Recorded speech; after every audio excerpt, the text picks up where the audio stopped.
let's see if we got it.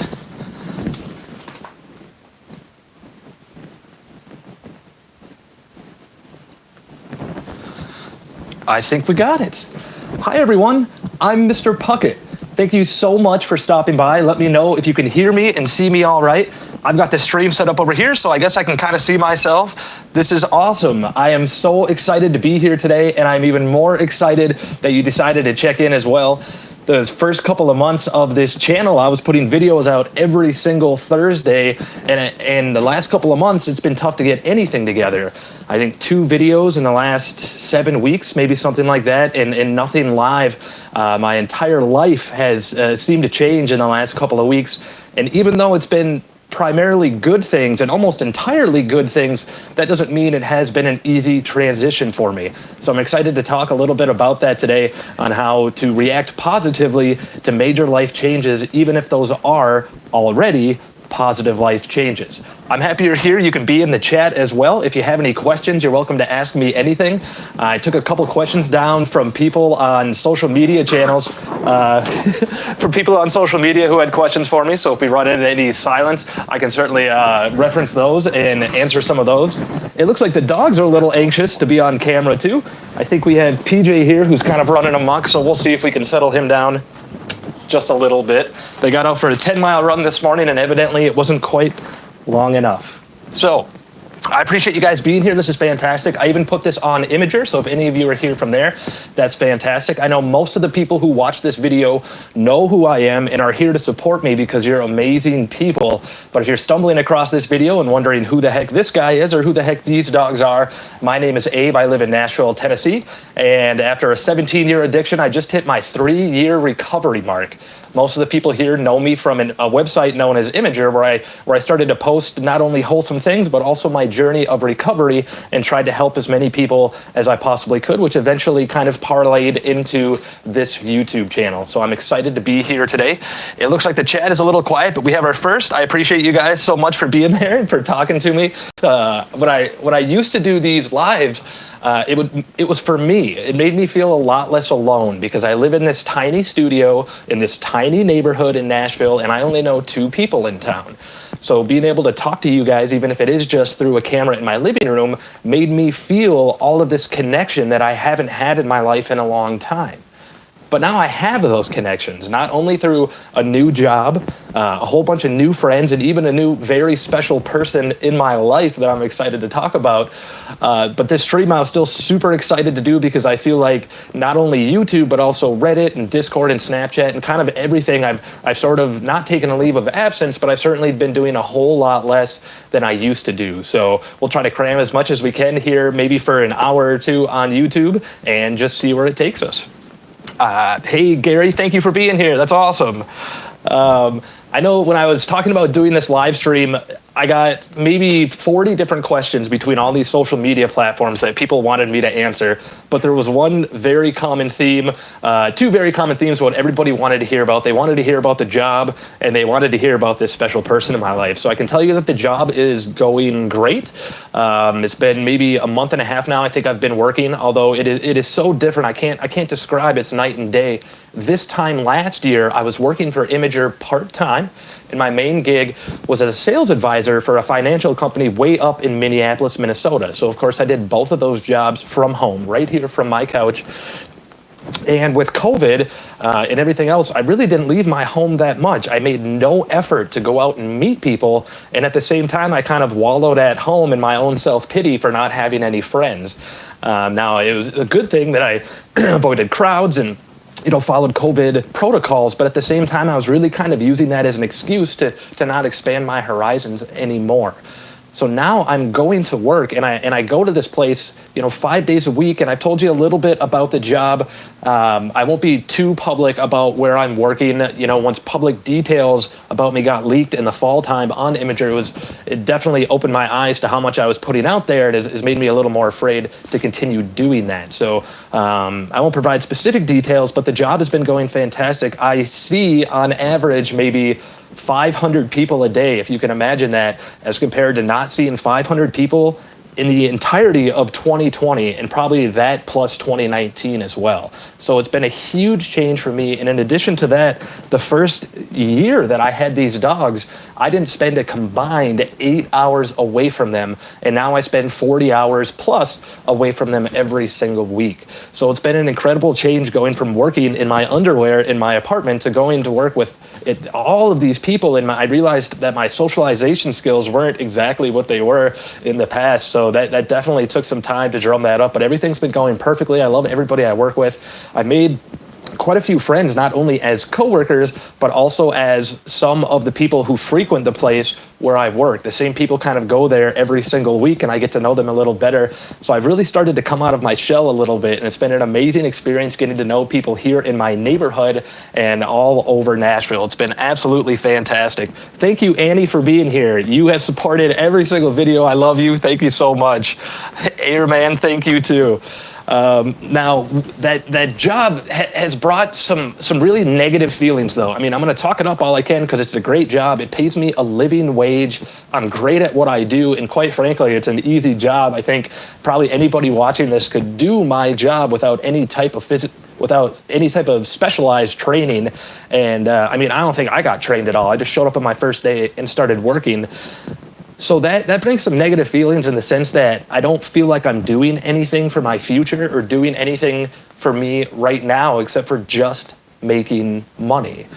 And I mean, my job last year was the same. I was a sales advisor. I was making money for this huge Goliath of a corporation in the S&P 500 index. And I don't know if it's because I was making so much more money back then that I didn't question it, or because I had so much more free time, not only working probably 30 hours a week with that job, but also doing it from home and not having to leave my dogs behind.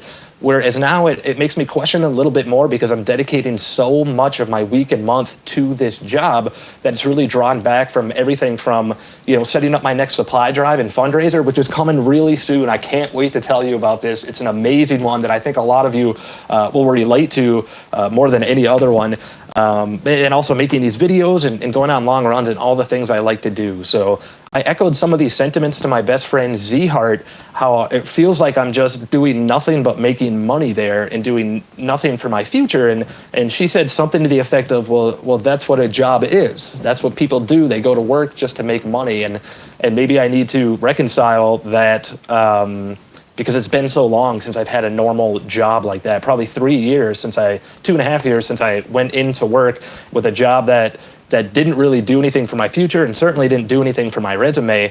But it's just something to come to terms with, that it's the most positive thing that's probably happened to me in the last 6 months. Anybody who had been in a live stream before had heard me talk multiple times about how afraid I was to be homeless again. And I can't tell you how close I was to not being able to pay rent just last month, how close I came to that. And my landlord wouldn't have kicked me out. He's an amazing guy. But to think that everything kind of ran dry all at the same time, and how close I was to losing everything. This job is a godsend, but it still comes with all of these negative feelings. So it is something to grapple with on a daily basis, that when I go to work, I feel like I'm going to waste the next 8 hours of my day. And that's a shame, because I really don't think I am. Now that I'm talking about it out loud, it sounds a little silly because I'm making money and I'm not homeless and I'm providing an amazing life for these dogs. But it goes to show you that positivity is not a one-way street. There's generally nothing that's completely positive or completely negative. There's not a black and white situation out there as much as there is gray. And I think I'm learning that with this job. But I have to tell you, I'm grateful to have it. I'm grateful that all of you supported me. Some of you even hopped on my Patreon, which I have not been very active on. I apologize about that. But again, my free time has dwindled from about 18 hours a day to about 18 minutes a day. So I hope to do more of that in the future. And until then, I just haven't really linked the Patreon. And I love everybody who's been on there helping me out. And now we have more people in the chat. This is awesome. Thank you, guys. Bear, nice to see you. Daniel, everybody, this is awesome. Thank you. He says, find a hobby that makes you money, a hobby that keeps you healthy, and a hobby that keeps you sane. That's awesome. And I mean, off the top of my head, the hobby that makes me money is the job, obviously. The one that keeps me healthy is the running, and the one that keeps me sane is probably these videos. Not just making them, but going back and watching them and hearing myself talk. None of these have been scripted. I've never written down anything I wanted to say. It just kind of whatever comes. I mean, this is super corny, guys, but whatever comes out of my heart, you know. And that's more true than ever now with somebody special in my life, because the very last video I made was called What is Love? And I talked about how I'd probably have never really been in love and questioned if I ever would be in love, even though I have, you know, love all around me. I'd never really had that romantic love. And especially recently, you know, having one date in the last 2 years and really being with one woman in the last 8 years. I've spent all my time alone in a romantic sense, but just recently I did meet somebody, which has been really incredible. And I asked her if I could kind of talk about this on stream, and she was cool with it, thank God. It's somebody that I kind of met, I guess, off Imager about a year ago. I put my Snapchat name on Imager, and if anybody wants to follow that, it's just Abe Switters, or you can hit me up via DM and I'll text it out to you. But I got a whole bunch, you know, hundreds of people that hit me up on Snap, and she was one of them. And we didn't really talk that much. We would send pictures of the dogs from time to time, but she started watching this YouTube channel, and we started interacting more, I think, because of that. And then all of a sudden I got a message from her not more than probably 2 months ago that said that she was going down to Florida from her home state, which is west of me, and she wanted to stop in Nashville to meet the dogs. So after what happened on Imager in the fall time and getting doxxed and everything that happened there, I didn't really believe any of this was happening. This is an incredibly beautiful woman, and she's got these amazing dogs as well. So we talked a little bit on Snapchat, and I was convinced that she was a catfish. If people around the world don't know what a catfish is, I was convinced that she was using other people's pictures to portray who she was, when really that wasn't her. You know, maybe it was just somebody from that website trying to, I don't know, pull one over on me and make a joke or whatever. But I was 100% convinced that this beautiful woman was not coming to Nashville to meet me, and that was all the way up until the day she got here. The day she got here, she was sending me texts along the way telling me where she was, and then she finally asked for my address because she was coming here to this garage studio. And I thought long and hard about it, and I gave her the wrong address on purpose. Gave her the address down the block because I was sure that nobody was going to show up, and it was just somebody trying to get my personal information to leak that again. But she did show up. She texted me that she was here, and so I went out to that address I gave her and was convinced it would be, you know, a 50-year-old guy who was out there with a video camera to make fun of me, but it wasn't. It was this beautiful woman who was standing there with these two amazing dogs. It was the woman I had been talking to all this time. So maybe I've seen too many episodes. Excuse me. Maybe I've seen too many episodes of Dateline in 2020, or you know, I've binge watched Catfish a million times because I love that show. But I was highly skeptical of all this, and then when she finally showed up, I really could not believe it. Scarlet Shadow, I like that. It says, there's a lot of great time in life. That's a good point.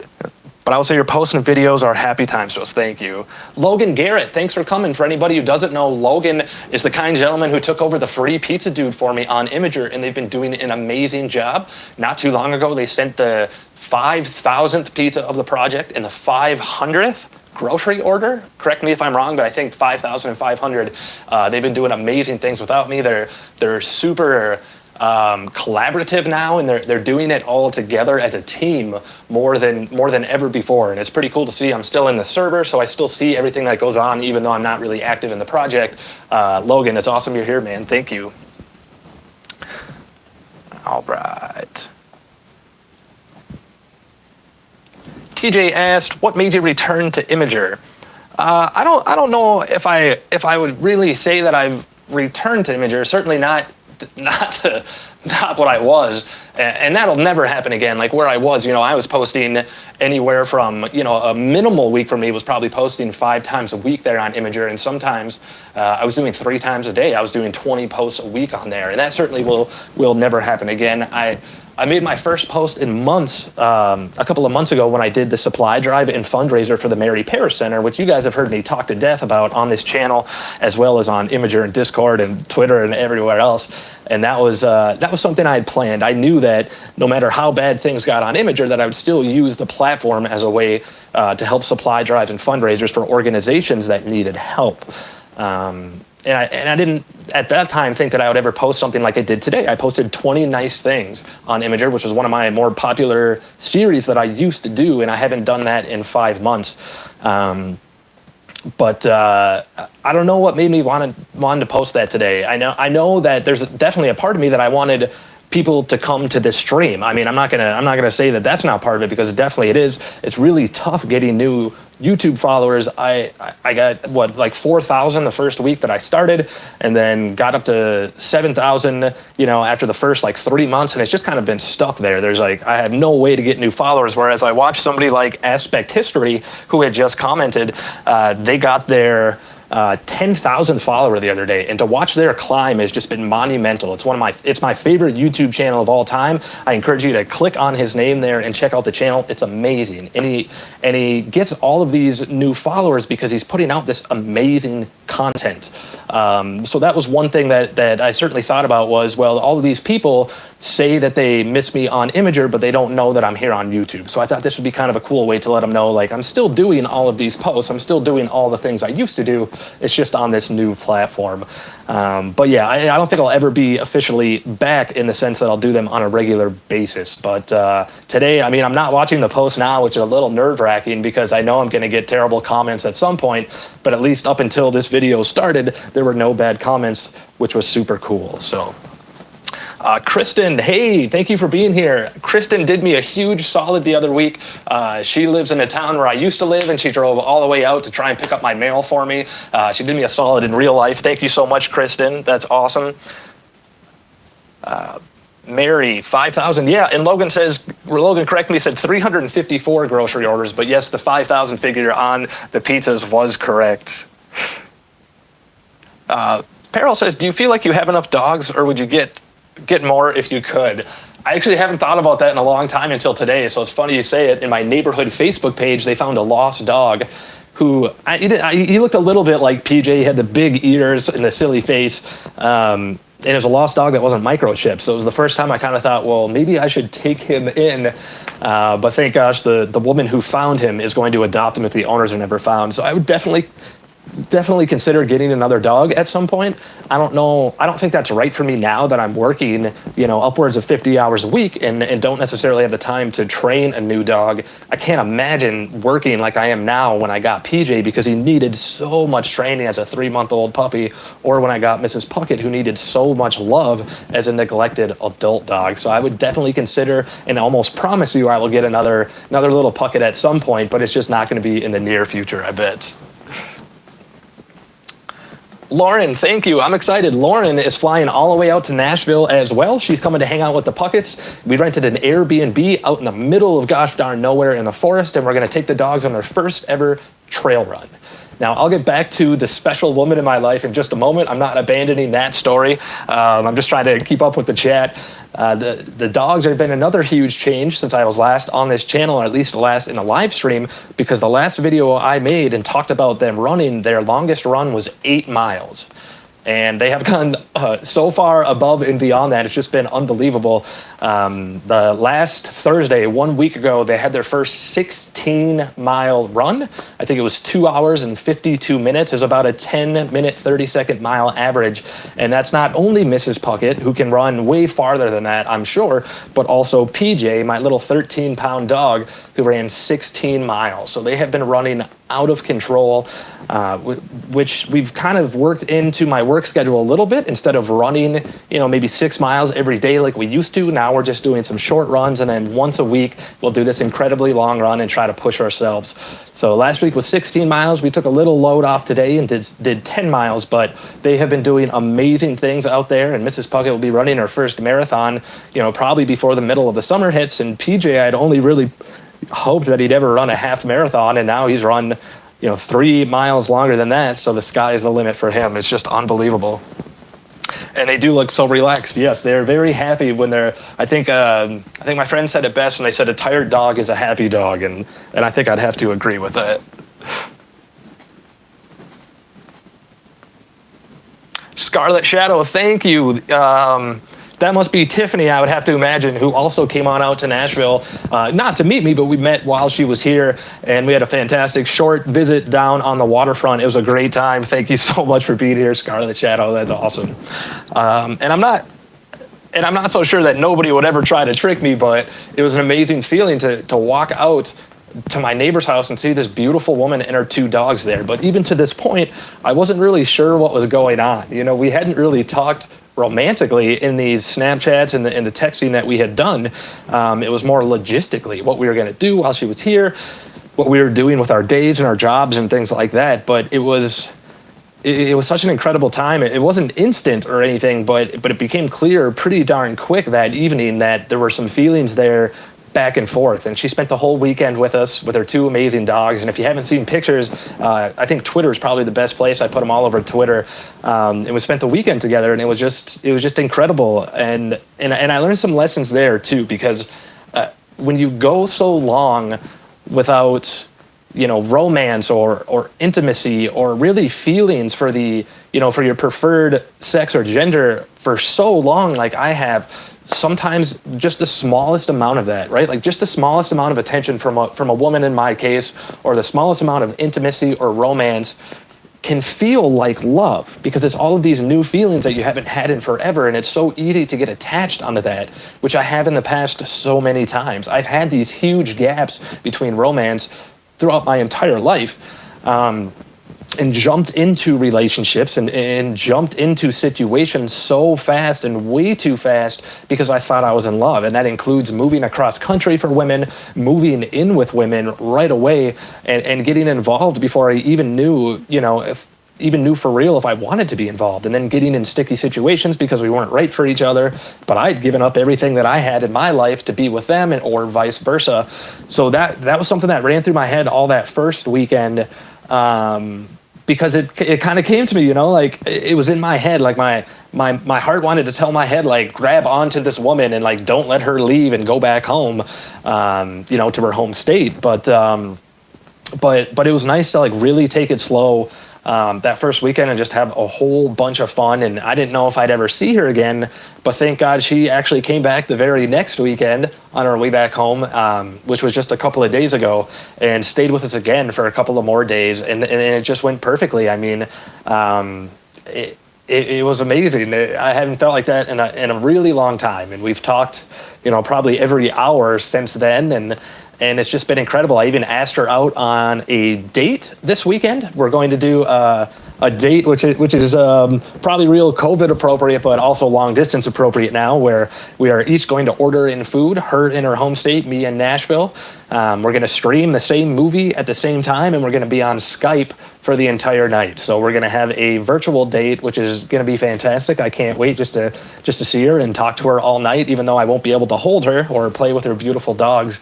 It's just a really fantastic feeling, not only to have somebody that's really been on my mind ever since I met her, but this feeling that I've been on her mind too. I don't think I've ever had anybody make me feel quite as special as she has in just this very short amount of time, or specifically, I mean, this is super corny too, but I should say handsome and beautiful too. Like, she is giving me all this self-confidence for who I am as a person, for what I look like.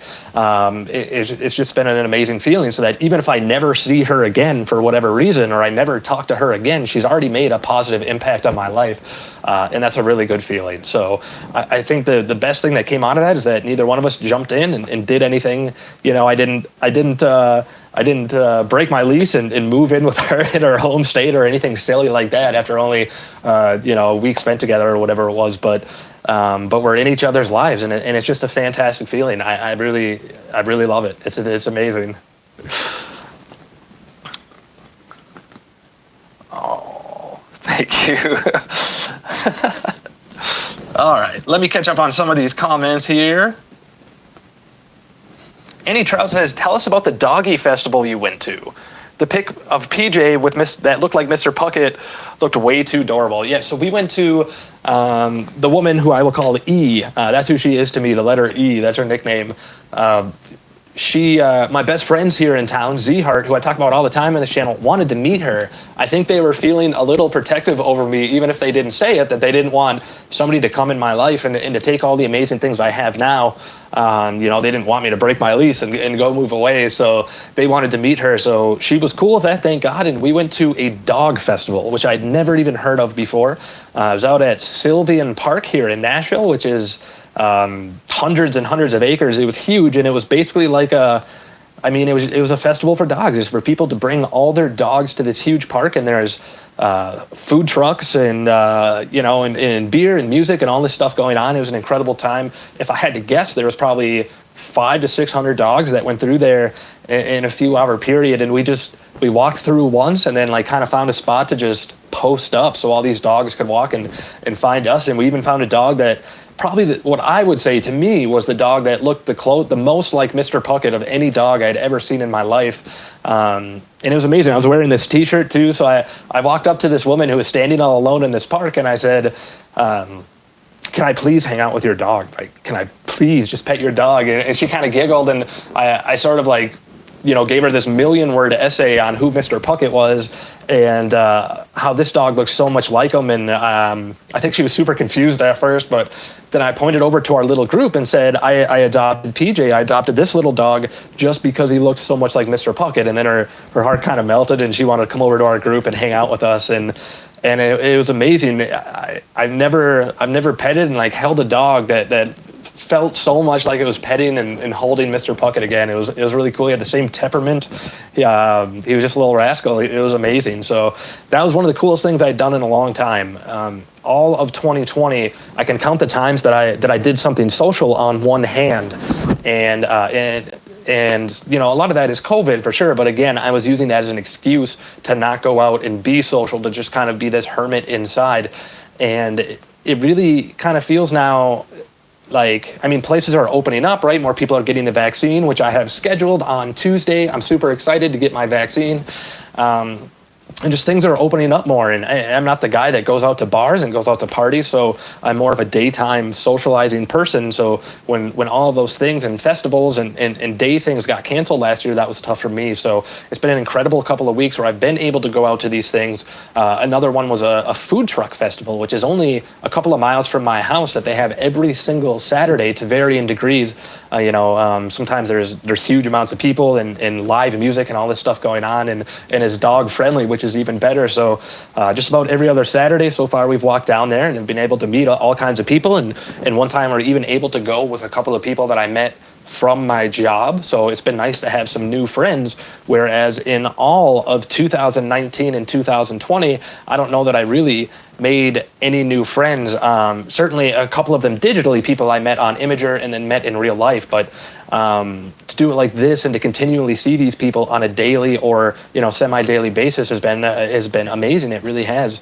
I haven't felt alone once, since I last made a video, and that's a really good feeling to feel like, not only that I have all of you supporting me out there, which is an incredible thing, but now I'm starting to kind of form this circle here in Nashville that I didn't know if I would ever form again, because I didn't have a circle of friends in my late stage addiction. I didn't have that in my early sobriety, and I didn't have it last year. So it's something that it's probably been a decade since I've had what you would call a group of friends that now I think I have. So it's been pretty incredible for sure, and no downside at all to that, at least as of yet. And it's been great. It's been absolutely fantastic. G Panda, thank you for being here. I appreciate that. All right. Greetings from the Netherlands. Wow, we have somebody from the Netherlands. That's awesome. Welcome. It's been funny looking at my YouTube statistics, because I can see, not only how many views I have and how much watch time I have, but I can see where the views are coming from. So what country they're in, if they're male or female, and I would imagine that's only if you have an account and you actually clicked one of those options. And also the age, which again, it's only if you actually click those options. But it's such a slim view of people that watch the channel who at least have a YouTube account and filled it out correctly. It's like 25 to 35-year-old men was like 70% of my views in America, and then to a smaller effect, women from that exact same age group. And it's like there's nobody over 50 that had ever seen one of my videos, or at least who had clicked that option.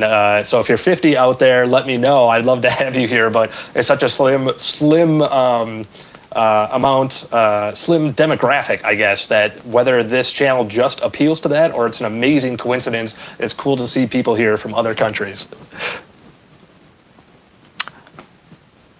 Congrats on the vax date. Yeah, you know, I'd really put that on the back burner, and I'm not going to tell anybody how to live their lives. I am excited to get it for all the reasons that anybody else is excited to get it, but I don't know. Especially with the job, it's like now that I spend all this time at work, it's like all of my free time that I have now, I try to do exactly what I want to do every single second. And that's being with the dogs or being social or taking naps, which I never used to do. But now that I'm on my feet and walking, 5 miles a day at work and then running 10 miles afterwards, I certainly needed a lot of naps. But I just put it off because I was being lazy, so I figured I'd finally set it up on Tuesday, which is April 20th, and I've been making the joke, it's 4/20. I've been making the joke that'll be the only productive thing I've ever done on 4/20, but I'm excited. It's Tuesday, so hopefully I don't think there'll be a whole lot of people there. It's in this amazing building in downtown Nashville, which I'm really just excited to go in.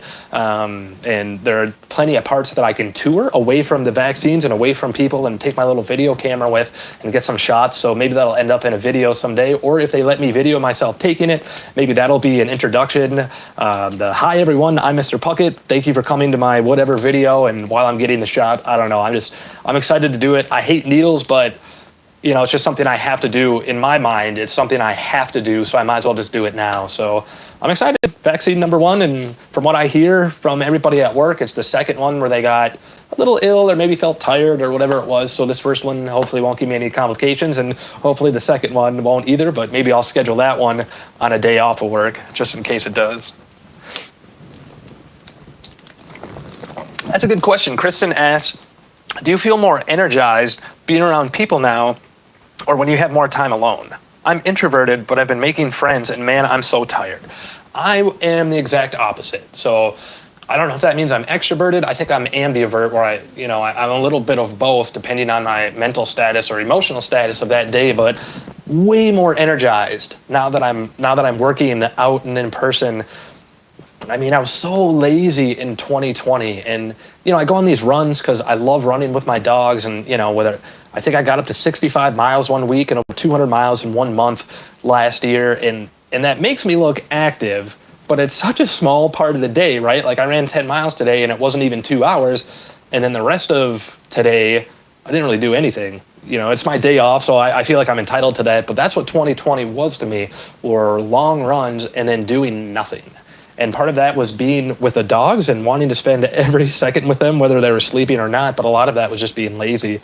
So now that I am going to work and spending time with people outside of work, I do feel a whole lot more energized. It's really forced me not only to come out of my shell in a mental and emotional way, but also a physical one too, where something that I wouldn't have done in 2020, like go to meet somebody for coffee at 10 a.m. on a day off, I will certainly do now, because I know that meeting for me will energize me and kind of set the tone for the rest of my day. Whereas last year I would have used any excuse to get out of that, and probably even lied to get out of that and say I might have been at work or whatever it might have been. So I definitely feel more energized now because I have been social. So maybe I'm growing a little bit as an extrovert, or maybe I just had so much time off from socializing that I realized, it's kind of now or never, that I was maybe teetering back and forth from something that was really unhealthy for me to just be locked away for as long as I was. So I can understand how that could wear some people out, certainly introverts, but it has been energizing to me, at least so far.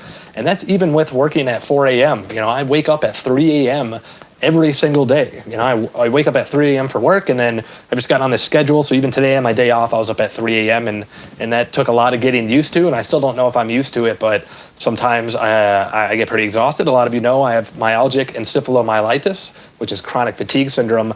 And lucky I haven't had any bouts with that. The first week of work, I had a really bad bout with that and actually missed a couple of days in my first week of work, if you can imagine that.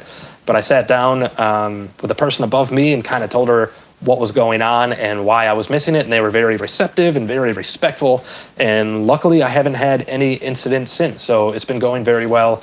That not only waking up at 3 a.m. but with the chronic fatigue syndrome too. B. Davis is 51 years old. That's awesome, man. That makes me happy. Thank you for being here. That's really cool.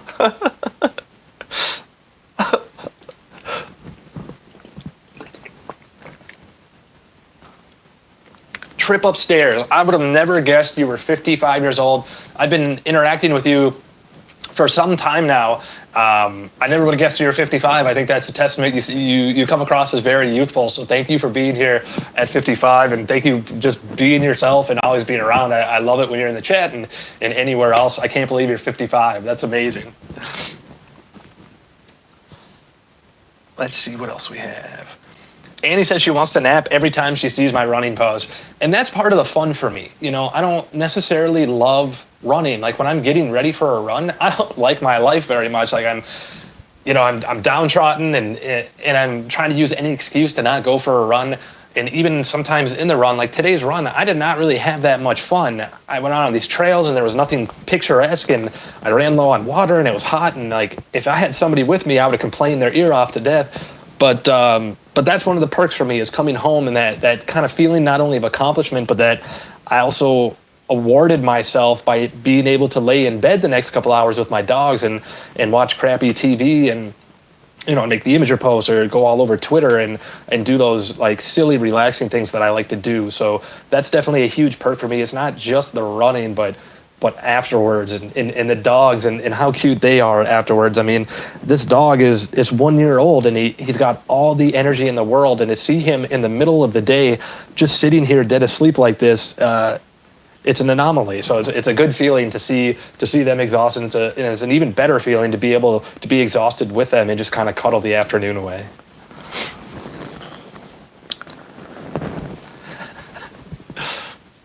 Brian Mack says he didn't even feel the needle. So if anybody's worried about that, there's a tip. Shouldn't be painful until after the shot. Yeah, it gets a little sore. ETS, thank you. I appreciate you being here. That's awesome. Thank you so much. Greetings from Singapore. Wow, that's amazing. I've definitely never had anything show up in my stats that said they were from Singapore, so that's really cool. I appreciate you being here. That is amazing. Quantum Vendetta, awesome. Says, your post almost made me cry. Happy cry. You're an amazing influence. That's awesome. Thank you so much. It felt good to make the post for sure. It's been a long time. And even my subreddit, I have a subreddit over there that's just our Mr. Puckett.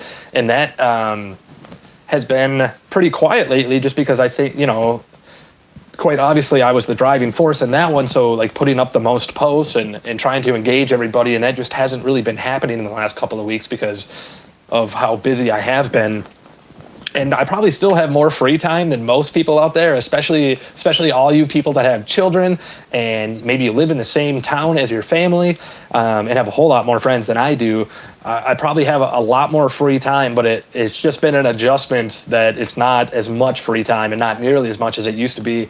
I get off work and I walk home, and I'm probably home by 2, and we go for a run, and I'm back by 4, and I try to be in bed by 7 o'clock every night. So that's like 3 hours of some free time, and whether that's doing laundry and making dinner, as opposed to before where it kind of felt like I just had 24 hours of free time, or at the very least 18 where I was awake. So it's been a big adjustment here. The dogs have been great though. That's been a question that I've gotten probably more than any other, and more than even how the job is going, is how are the dogs adjusting to my new schedule? Because I hadn't left them home alone before for more than a couple of minutes, and now I'm doing it every day. And it was tough the first day. I could hear them whining when I left my home that first morning at 4 a.m. I could hear them whining and wondering what the heck was going on and why I was leaving. And then coming home at the end of the day, and they would just freak out and were out of their minds. And just picturing them kind of like being on the edge of the bed all day waiting for me to come home just broke my heart. But, you know, dogs are incredibly adaptable creatures, probably even more so than humans. And it was very quick that they were to adapt. I also walk home on my lunch break, which has been an awesome resource. after maybe 6 hours of working, I walk home and get to hang out with them for a half hour and take them for a little walk and feed them again, and then go back to work for the final 90 minutes and then come back home. So we've gotten on a very nice routine where they're not tearing up the home or anything like that. I also put a webcam up one day so I could see what they were doing. I didn't have access on my phone, but I came home and time-lapsed the whole thing so I could see what they did in 8 hours when I was at work, and I didn't come home for lunch that day. And it was the most boring tape ever. I don't know what I was expecting, that they were going to be like running around the house and playing with each other or tearing stuff up or barking at the neighbors or whatever. But in 8 hours, Mrs. Puckett did not get off the bed one time, and PJ only got up once, and that was just to get water, and then he went right back to bed. So I try to look at it now like all those little naps that they would take during the day, now they just put together while I'm at work all at once, and then we still get to spend the same amount of time together. So they've done an amazing job adapting for sure. And then, of course, everybody at my work knows who they are because I get to go around to everybody and say, look at these running pictures, look at what I did today, look what they did today. And I've just been bombarding them with Puckett pictures. And a few of them have started following the Mr. Puckett Facebook page, which is even cuter because now one of them have met the dogs yet. So, yeah, that's been cool to be able to show the dogs to a whole new batch of people who also have dogs, and hopefully we'll get them together someday. Big Josh Prizzle, thanks, man. I appreciate you being here. I don't even think I texted you to let you know I was going live. Big Josh Prizzle is the husband of Z Heart, who I mention all the time on this channel, who's my best friend. Josh and her are my best friends. So thanks for being here, man. I appreciate that. All right, Lauren wants to say, don't take Tylenol or ibuprofen before the shot. I didn't know that. It damaged the immune system. All right. Well, I don't take either, so that's no problem. I take turmeric for inflammation for running, so I'm hoping maybe that'll help a little bit after the shot as well. And anything else, just play it by ear, I guess. I haven't really taken a painkiller, I guess, or an NSA, Tylenol or anything like that in a long time. So hopefully I won't need anything like that. Or if I do, I can just take the day off work and kind of sleep the pain away. I don't know. I'm just kind of hoping for the best. Most people I've talked to with the second shot have had very, very mild symptoms, and they've all gone to work, that same day and not had any issues. So I'm not too worried about it, but it's just one of those things that, with generalized anxiety, that anxiety will search for anything to hold on to. Even at work now, I've gone to work, for a month and a half now, and my mind still tries to drudge up these scenarios as I'm getting ready in the morning at 3 a.m., to bring up these scenarios like, well, what if this happens? Like, what if you mess everything up tomorrow? What if the order tomorrow, ends up going to the wrong store and all of these things? So the anxiety is going to be there no matter what. I think it's just how you react to it, where in 2020, I probably would have used that as an excuse to not go into work. Now it's just, facing it head on and realizing that the anxiety is looking at the worst case scenario instead of what reality is, where reality just really isn't that interesting. It's not going to be the best day ever. It's not going to be the worst day ever. It's going to be something right in between, and it's just how I react to it that will determine my mood for the rest of the day.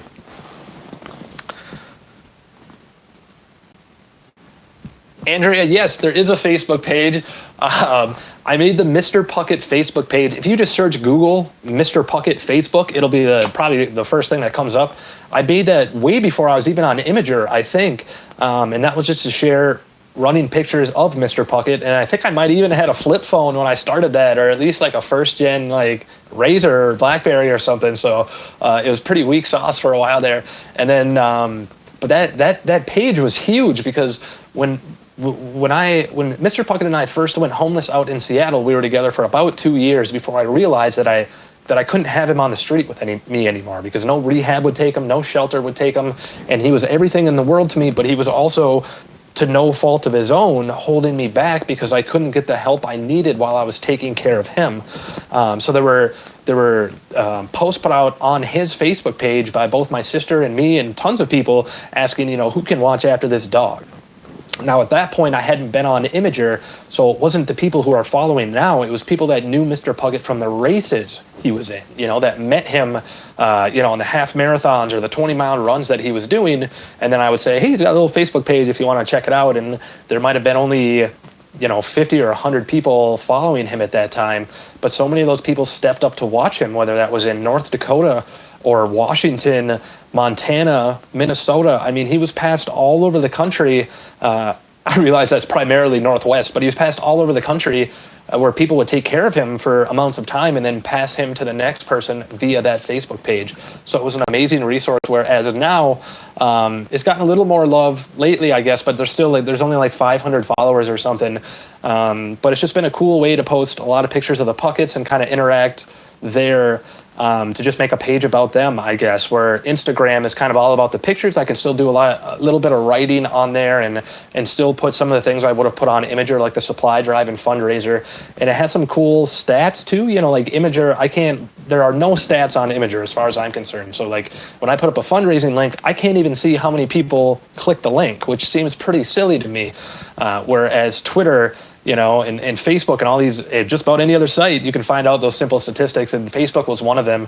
And being able to see that, that first thing I put out about the Mary Parish Center on there, I think it was 365 views of that post, right? There's not a lot of people following, but 200 people clicked the donation link. And I don't know if that many people actually gave or if any of them did, but to see that type of interaction just blew me away. So I really love everybody that follows that page, and I feel probably a little bit closer to them than I do to the people on Twitter, where there's maybe 6,000 people following me, and I really only know the real name of a couple of them. The Facebook's been fun, so if you're on Facebook, check it out. I'd love to have you there.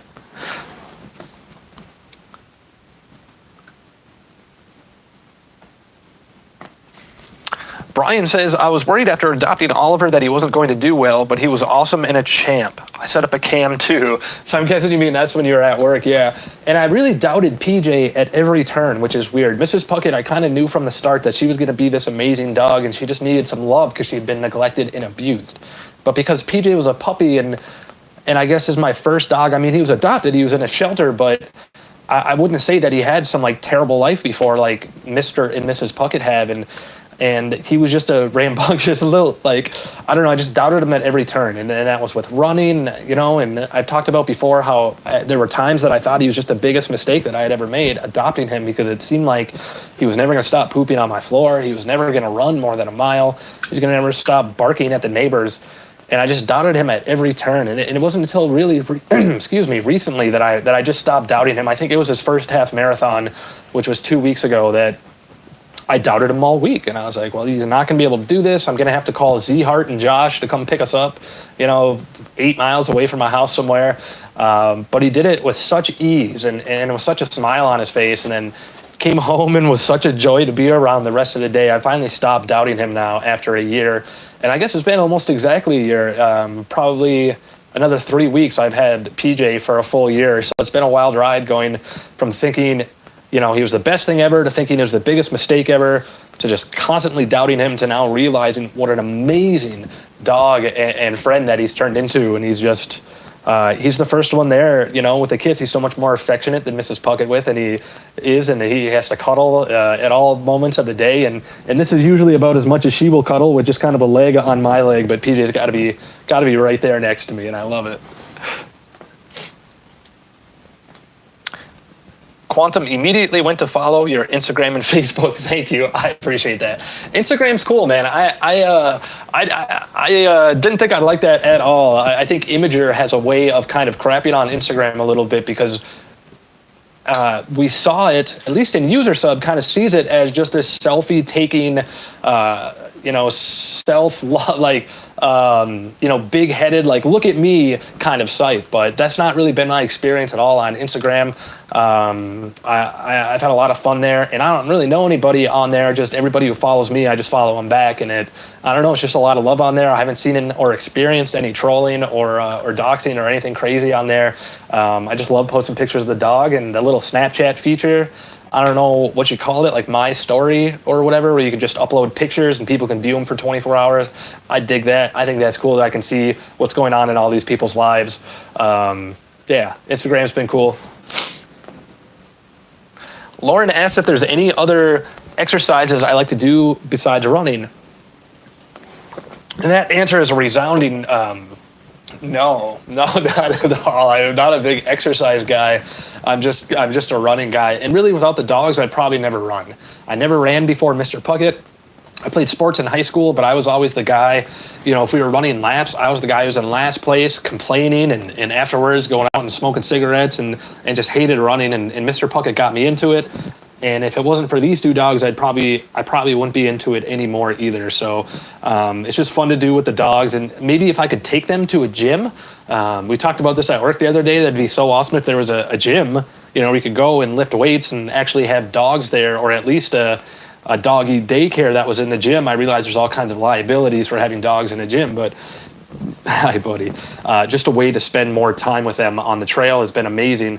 Whereas I think most exercises, if I would go, probably enjoy a yoga class, or like I've even thought about going to bar classes, BARRE, and people kind of make fun of, what's that one? CrossFit. People make fun of that all the time, but honestly, I think I would love it. I think that'd be super fun. But there's just never a time in my life where I would rather go to a gym than stay home and spend time with my dogs. So, I probably would like a lot of other exercises, but they'd have to be inclusive to the dogs, and just basically none of them are. So if you know out there, or you have some kind of exercise or some type of gym or something like that where you can bring dogs, I'm all ears. But for now, it's just going to be the running.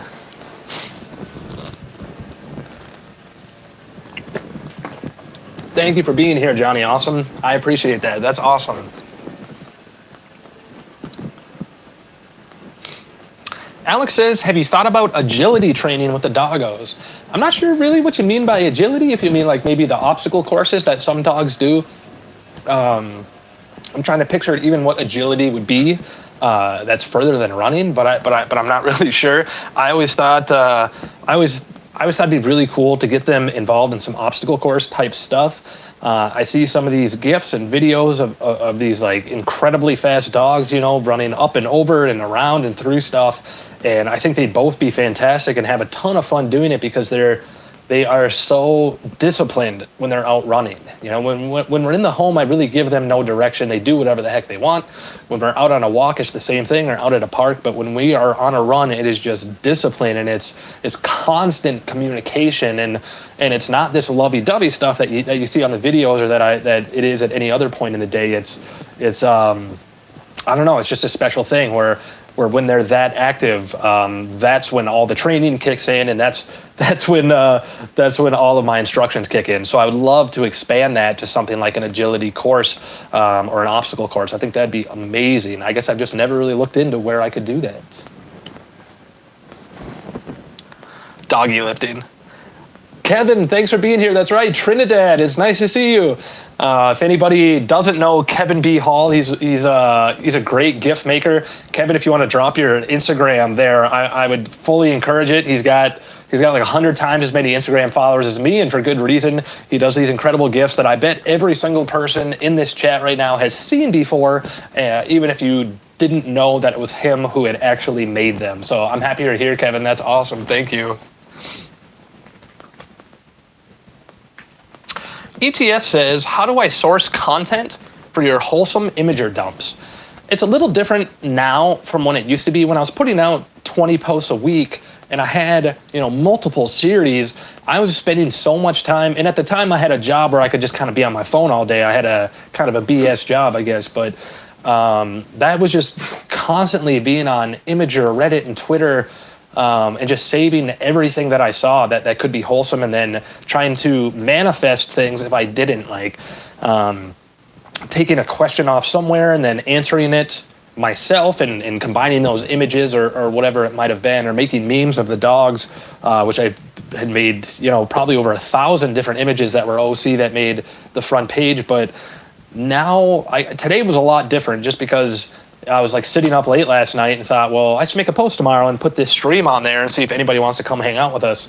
And that was pretty easy. I mean, I'm not gonna lie, what I did for this post was just complete copy and paste from a Reddit sub known as Made Me Smile.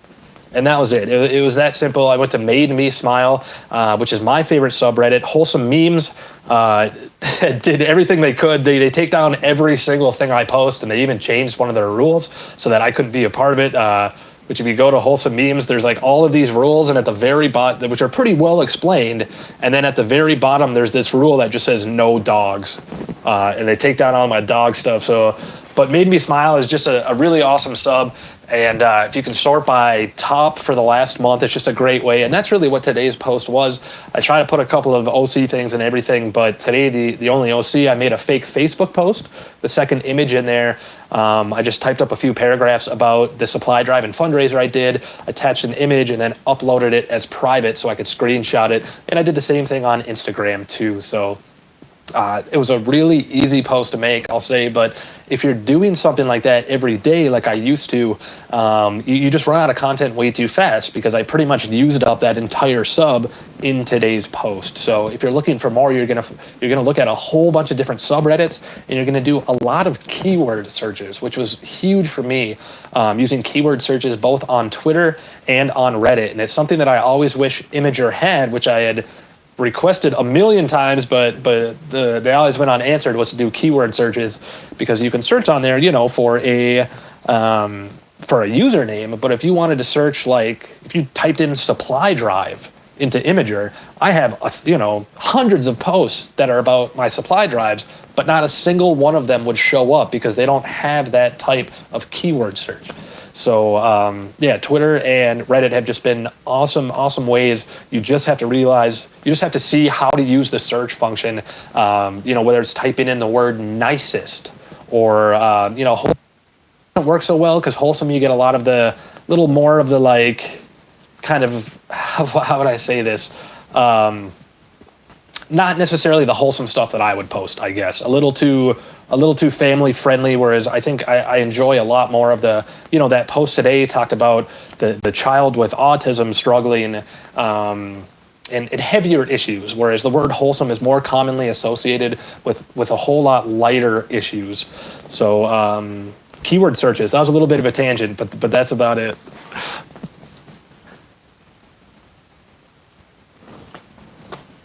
ETS says, what kind of wholesome subreddit would have no dogs? And I'll tell you, it's the type of subreddit that was tired of me posting on there. That's all I can say. And I don't have any idea why. I mean, that subreddit has used so many of my memes, which is super cool, man. Like, I put memes out there for people to use and share, and like for people to think they're cute. But for a subreddit that's used, so many of my memes, it was I don't know, it was a shame to have it go the way that it did.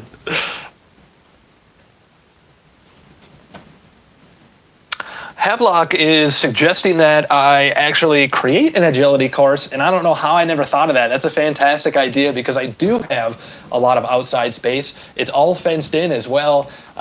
Some grass, some concrete, and some not elevation changes, but they can go up on steps and down, and I never thought about that. That's a really good idea. I'd probably have to get Z-Hart and Josh over here, because I've never even swung a hammer in my life, let alone put together an agility course, but that sounds like a really awesome idea to make one myself, and also a really awesome idea for a video too. So I'm gonna let that one marinate, and I think that's a really good idea. Thank you. How dare they not want the Pucketts? Thank you. That's awesome. So, like I said, I put down a couple of the questions that people had asked on my social medias when I was talking about doing this today. So we're going to look over PVC pipe. That's a good call. We're going to look over on Twitter looks like the Facebook page, I think, for one of them here. This was Twitter, where Zev, who I think is in here right now, asked I lost a dog, who had said 3 questions. Zev wanted to know, what's my favorite TV show? I think I probably talked about this in one of the live streams. I don't know how interesting this is, but if I'm just putting something on in the background that I've seen a million times and I just want to hang out, it's probably a show called Workaholics, which is sort of a silly stoner comedy, but it's just really good writing. It's really advanced writing that just goes through multiple. It's just hilarious, man. I absolutely love it. But if we're talking about sitting down and taking time out of my day to pay attention to something, I mean, I went crazy over Black Mirror. That was like the epitome of like screwing with your mind TV that I can watch the same episode a dozen times and kind of see new things every single time. Black Mirror was absolutely amazing, and I hope they come out with more. I don't know if they will or if they have, but the first 3 seasons of that were just incredible to me. He also asked, what's my favorite music, which I don't listen to a ton of music. I guess if I'm going to listen to something at home, it's usually Simon and Garfunkel. They're my all-time favorite, whether you want to call them a band or a duo. I celebrated their whole collection growing up, and in high school had the albums and the cassette tapes and eventually the CDs and now the Spotify. But when I'm out on my runs, I'll usually blast hip-hop. You know, I'm not gonna try to get all fired up on Simon and Garfunkel, Bridge Over Troubled Water. I'll get I like to put on hip-hop that's like kind of energizing. Come on, girl. Hey. Come hang out with us. I dig Macklemore. He's got a lot of like pump-up jams and just, I guess, hip-hop that's fast-paced and that you could imagine working out to. But when I'm home, it's usually something closer to Simon and Garfunkel. Arlo Guthrie was a huge one of mine. I love him. Donovan. So I guess hearing myself say that, it's looking a lot like 60s and 70s folk music. And the third one they asked was movie. And I've definitely talked about this before. Favorite movie of all time is Harold and Maude, who some of you had seen. It's a 1972 Hal Ashby film that they call it a dark comedy. I don't know if I would describe it as that, but it's where a 22-year-old man falls in love with a 79-year-old woman. And it's not so much really about the love story, but there are just so many lessons in the movie. Cat Stevens does the entire soundtrack, who also kind of fits that mold of like the 60s, 70s folk, who's just an amazing musician. And it's just a fantastic movie. I've seen it literally hundreds of times, and I still cry at the ending every time. But there are just some amazing lessons in that movie. There's an amazing cinematography, rhetoric devices. Like, it is just a very well put together movie that only lasted in movie theaters for 2 weeks because nobody wanted to see this story. It has since become a cult classic, though, and you can see it, it's got awesome reviews on IMDb and Rotten Tomatoes and everything, but at the time it was a huge commercial failure.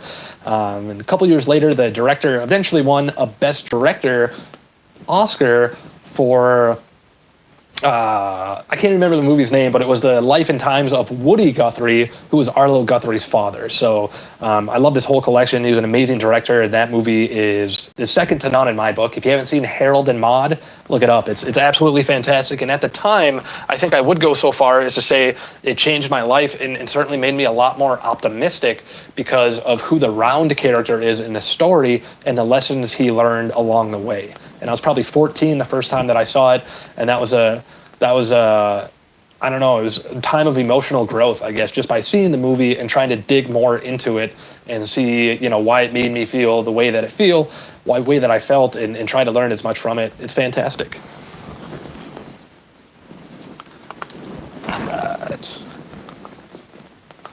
Kristen said Black Mirror gave me anxiety. I could definitely understand that. Sean asked how long I've been a vegetarian and what made me become a vegetarian.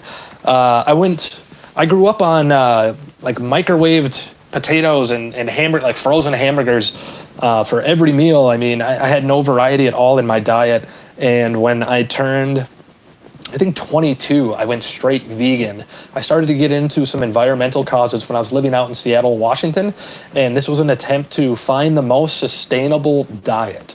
I won't get too much into the facts or statistics of commercial farming and how much that can contribute to global warming, but that was commercial animal farming, I should say, in concentrated area feedlots where they shove all of these animals into a very enclosed space and feed them things like corn, which will give them more gas and create more methane. And it was just trying to find the most sustainable diet, and figured that soon after I would start adding meats to my diet that I found sustainable, and I just never did. Now, that's not to say I've been that way ever since. When I was on the street, I mean, I would eat whatever the heck I could. If I was in a homeless shelter and they served hot dogs, I was going to eat the hot dog. But then once I finally got back on my feet again, instead of going the vegan route, I went vegetarian for the same reason, sustainable diet. And really, I think I'm pretty darn close. I guess I do eat cheese, but the main thing for me, for vegan that was so tough is how many small ingredients. So like if you have a food product that has a label on it, there's such a huge chance that it's not vegan. I mean, small things like Honey Nut Cheerios, well, that's an easy example because of the honey, but Cheerios, right, have vitamin D3 in them. So you wouldn't think that there's anything in Cheerios to make them non-vegan, but they have vitamin D3, which is often sourced from lanolin, which either comes from fish or comes from sheep's wool. And just because it comes from an animal, it's not vegan. And this is, the same with preservatives and vitamins and all these things that are in packaged foods that it was just exhausting trying to find something. And I think I've mentioned before that I've struggled a bit with orthorexia in the past, which is an eating disorder commonly described as somebody who will not get enough calories because they will only eat things they deem healthy enough. I'm 190 pounds now. I got down to 155 pounds. I was just a shell of myself because, I was just in this mindset where if it wasn't up to my standards in health, that I wasn't going to eat it. And I was doing such a great disservice to myself, and I was probably the unhealthiest I'd ever been just because I wasn't eating, and it was a really tough time for me. But I have found a nice balance with vegetarian, and with the running is cool, man, because I can kind of eat a whole lot more than I would if I wasn't running. And just since I've started working, I've lost 12 pounds in the last 6 weeks now, which is pretty cool. It's an unintended consequence of being on my feet for 45, 50 hours a week or whatever it is. And I wear a Garmin watch at work so I can kind of track my GPS and how far I go, and walking home for lunch and back. And it's anywhere from 5 to 7 miles a day I walk, that before I would have just been sitting on my couch. So it's been pretty cool to lose a little bit of weight the past couple of weeks and be able to eat more because of it, for sure. I haven't watched Westworld. I don't really know anything about that, Quantum, but I'll have to check it out now that you say it.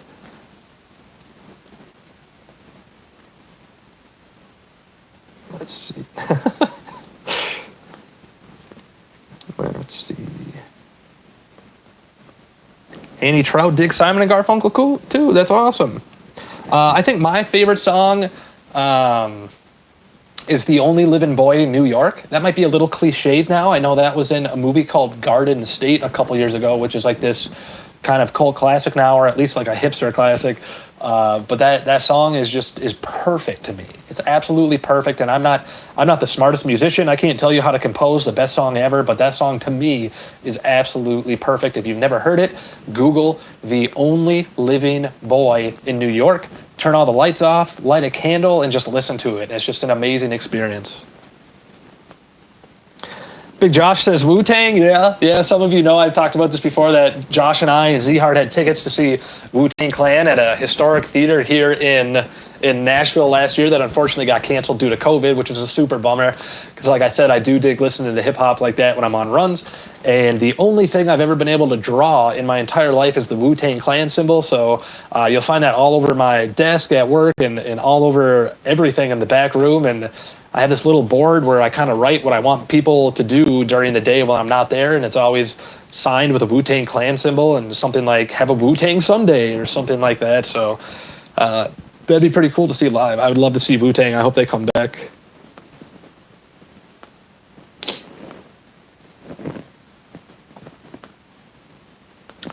Hablock says, did you still watch Taskmaster? I completely forgot about Taskmaster.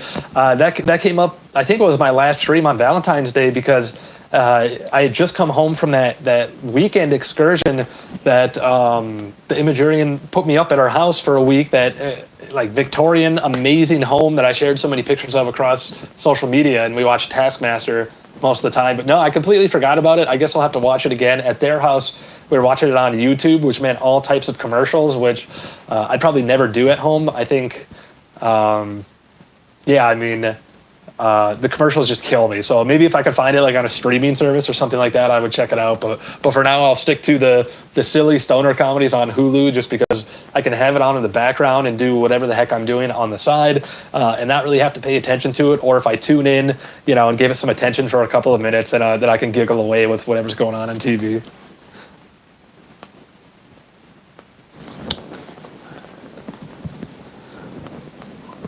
Oh, Baby Fark, what's up, man?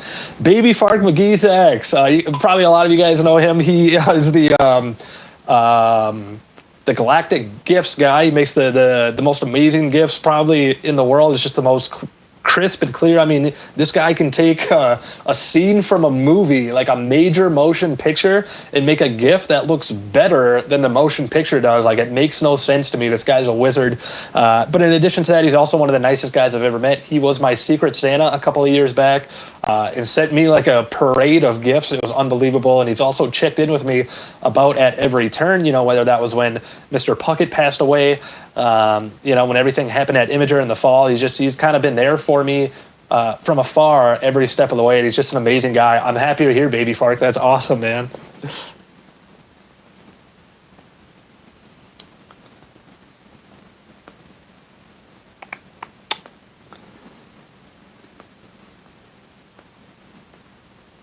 Okay, I thought I lost my stream for a second, but I am back. All right, let me catch back up with some of these here. Oh yeah, and I missed Burt Gumner Day. I mean, Baby Fark, I don't know when that is or how you even started Burt Gumner Day. This guy took like a small character in a small movie and like made an entire day, like holiday out of him. I have no idea when it is, or I'm not surprised that I missed it, but I'm sure you put out some amazing posts for it. Garden State is awesome, Kevin B. Hall. I dig it. It's been a long time.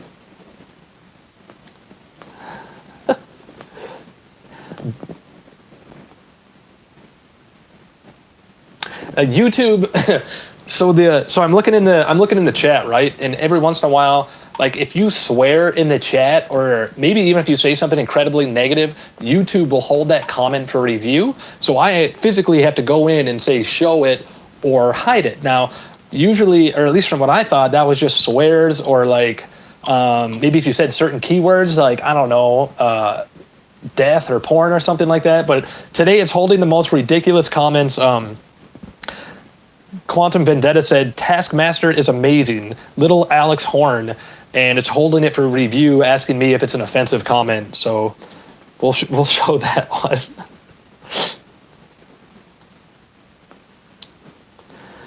Sonia asked if I had a Spotify running playlist. So I used to do that. That was a project I did for a long time. Excuse me, and especially on Imager, but on Twitter and everywhere else too, where along with 20 Wholesome Things, I made a Spotify playlist that was 20 songs, 20 upbeat songs that made me feel better each day, and I would change that over at one point as every week and then every month, so that you could tune into this playlist and find 20 new songs and save the ones you like and not the ones you didn't. And I did that for almost 2 years, where I was putting music out like that. It's been a long time since I've done it. I think I ended up with like 2,500 followers on Spotify without actually like making music and putting out anything myself, just because of that playlist. But no, I haven't done that in some time, Sonia. You can still find me on there if you search Mr. Puckett, I think, or 20 Wholesome Things. If you search Mr. Puckett, that probably comes up on Spotify. And it's something that somebody asked me in my first live stream that I'm just now remembering. I pretty much promised them that I would continue doing it, and I never did. So apologies if that was any of you in the chat, but I'll do it again sometime, because I love sharing music. And that was such a great way for me, you know, to put together a playlist and have 2,000 people listening to it. Was a cool feeling that if this music made me feel good and I could show it to somebody else and it made them feel good. I didn't write the music, but I felt like I played some role in making that person feel a little bit better. So I'll have to start doing it again today, and hopefully not forget for 2 months like I did last time. Rachel asked, will you play a song for us? I don't know, maybe. I did play a song in one of these videos, and I think that was Ask Mr. Puckett Anything, which was probably the funnest video I've ever done. That was really cool, man. And I was so nervous to play the music too. I put it at the end of the video, and I think I even did like an outro and was like, this is the end of the video, and then came back so people could sign off if they didn't want to hear it. But I haven't played since. You know, I was so into music last year. And maybe that's because I was home alone all the time, but I just haven't been playing at all. Sometimes it brings me a lot of joy, and sometimes it doesn't. And I think the time that it brought me the most amount of joy is when I was surrounded by other people who were actually playing music. I just haven't really done it at home. I haven't written a song in probably 3 years. So I think maybe it's something that I enjoy to do with others more than I do myself. And maybe that's something that could help me get back into it, is playing it for everybody watching the videos, or to create some theme music, to create the music I put in my videos. Whereas now it's been my buddy Josh Stafffield, as many of you know, the music I put in the videos, which the last couple have just been radical. Some of my favorite songs that I've heard in a long time were songs written by him that he let me put in my videos. I mean, how cool is that? But it'd be pretty radical to do it, to put my own music in them too. One issue I definitely face is that, I have this $15 mic, which doesn't sound good anyway. That's one thing that really irks me about these videos, is that no matter what I do, the audio is terrible. But it's especially hella terrible with music, and it just doesn't pick it up. So that's definitely something I've been saying for months that I want to invest in, but I just still haven't done it, is a really nice microphone that can make the audio sound better on these videos, especially a live stream, something like a desktop I can just talk into, but also out in the field. Like, I made a couple of videos where I was interviewing people, and it's just the worst sound. I mean, it picks up all the wrong sounds and none of the right ones. It sounds awful. So I think that would be one step for me to get into more music. It would be to put them in the videos, but the first step in that would be getting a mic, which actually allows me to do that. So I'm working now. That's definitely a more realistic possibility than it was a couple of months ago, but it's just not on the forefront of my to-do list, I guess, with my finances, especially now, because my lease is coming up. Now it's almost May already, and my lease is up in July, I think, the end of July. So it's coming up so fast, and it's going to be a time where I'll, have to look around and spend all this money on deposits and do all these things that I'm not really looking forward to, because my job certainly pays a living wage and probably pays more for what I'm doing than just about any other business in the country, where people are doing the same things. Because, like I said, my job is not a specialized field, but that still doesn't really add up to what I'm paying in rent. Most of you have seen my studio here, this tiny little place, and you'd probably be surprised at how much it costs, where I think anywhere else in Nashville it might be closer to like $800 or $900. I'm paying 50% more than that. I'm paying $1,200 a month for this tiny place, and even though I'm making a living wage, that's still a huge part of my income that's going to rent. So I love this place. This is my favorite place I've ever lived in my entire life, but July is the time for me to move out. It's just not an economically smart thing for me to do, to stay here. And I guess I kind of got on a tangent here, going from music into moving out, but I guess it just goes to show you that I do have a few things that I need to do in the few months. And maybe I'm just making excuses so that I don't have to play you a song. Maybe. I love you too, baby Fark. Thank you, man.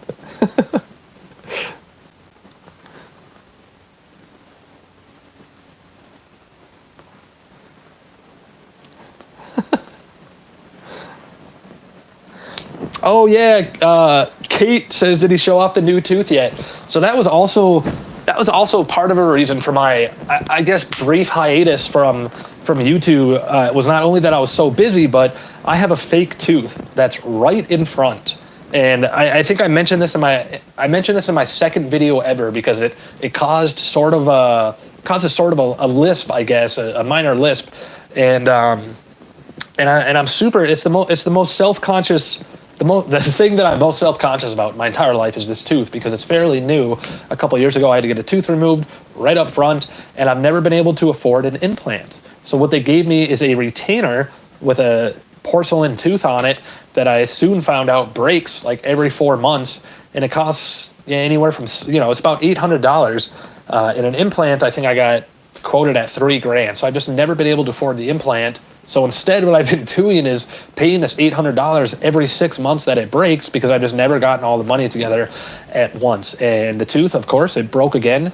I don't know, 2 months ago, I guess. And the only time you've seen my face on YouTube since then was the video about love, where I sat in a rocking chair, and that tooth is just, man, that's hanging on by a thin thread, because it busted off of the retainer, and I just shoved that thing up there and just prayed to God. I tried not to touch it with my tongue, and but yeah, I went to the dentist, I got some money together, and I finally got a new porcelain tooth, which is still on a retainer. It's still going to break again, but thank God I got it. And maybe to overcome some of that maybe to overcome some of that anxiety and insecurity, I'll show you what I look like when I don't have the tooth in. I'll show you what my real smile looks like without this tooth that I haven't really showed anybody else in the world except my two closest best friends, because it looks absolutely ridiculous. Right there, and right up front. So I'm super stoked that I got the tooth back, that I can smile again. I didn't smile. I mean, I wear a mask at work all day, every day, but then even like when I was going out running, like, I mean, it just not smiling like completely changes your attitude on things, and like trying to avoid people so that you don't have to make conversation with them and show off your smile. It's such a weird insecurity to have, because it affects just about every aspect of socialization, not being able to talk or smile like that. So I'm super happy that I do have this, even though it is temporary, that it gave me some confidence to be able to go back out there and smile again.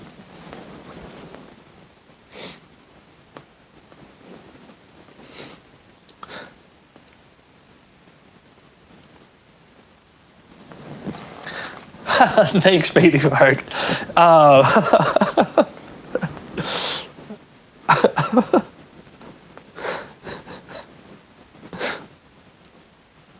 You guys are amazing. Thank you. Like I mentioned, if some of you weren't here at the start of the video, I mentioned that the woman that is in my life currently has made me feel handsome, but really like the first time in my life. Like nobody has ever made me feel handsome, and I've never really thought of myself as an attractive person. I don't think I'm ugly or anything like that. I'm just like a solid 6, out of 10. I'm a solid 6, man. Or like a 5 when I wake up in the morning. But she makes me feel like I am a very attractive person, and like what an amazing thing to feel, right, man? Like, can you imagine? Yeah, it just feels good. So thank you guys for echoing those sentiments. I appreciate you. And yes, my hair is finally starting to grow back some, which is really radical. I did not dig it at all, how short it was. I mean, it all went to a good cause and Wigs for Kids, but I definitely feel more like Abe when I have long hair, and it's starting to get there. And my beard grew a little bit back too from the video that I shaved it all off for, so I'm getting there. My self-confidence is getting a little bit better by the day.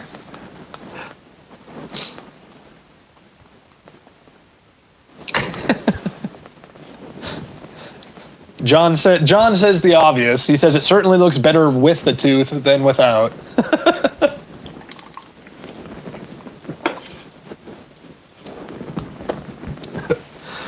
All right.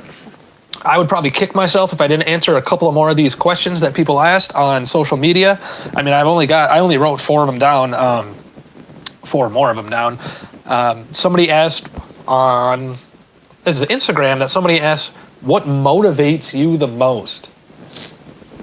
I don't know. I don't really think of myself as much of a motivated person, to be honest with you. Sometimes I think I really just do the smallest amount that I can to get by, and that comes out in how disgusting my apartment is all hours of the day. I mean, I cleaned up, like, I don't have to clean up this area. You can't really see anything, but if I panned around, you'd probably think I was filthy because there's just stuff everywhere. I don't know that I am that motivated. I'm motivated for running, and the dogs motivate that, but what motivates me the most? Man, what a weird question. I guess it I don't have any idea. I mean, I guess fear, probably. And I don't think I've ever thought about that before, and it just kind of came out of my mouth, but I think fear of homelessness especially is what motivates me the most. I mean, that last like 2 weeks before I got a job, I had never done so much to either get a job.